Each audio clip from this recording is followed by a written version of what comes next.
Baru-baru ni tuan-puan, ada seorang penyimpan emas, anak didik pembimbingan saya, yang alihkan duit tabung haji dia, 20,000 lebih dia alihkan dalam bentuk aset emas. Tukarkan dalam bentuk aset emas ni supaya apa? Supaya simpanan tu lebih kekal bertahan daripada kita korek. Itu yang pertama.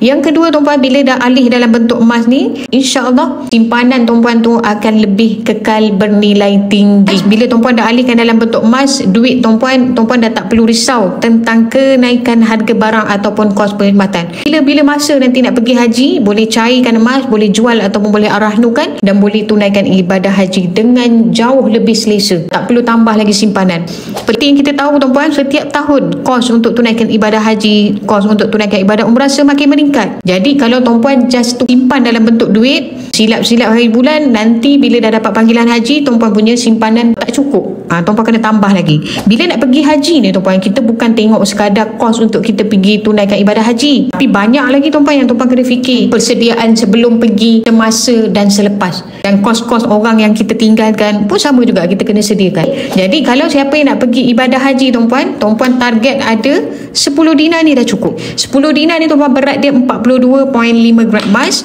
emas 999.9. Bila tuan-puan alihkan dalam bentuk aset emas ni, tuan-puan dah tak perlu risau dah. Bila masa tuan-puan nak tunaikan ibadah haji dah cukup. 10 dinar ni dah cukup untuk tunaikan ibadah haji untuk golongan B40 dengan subsidi kerajaan lah.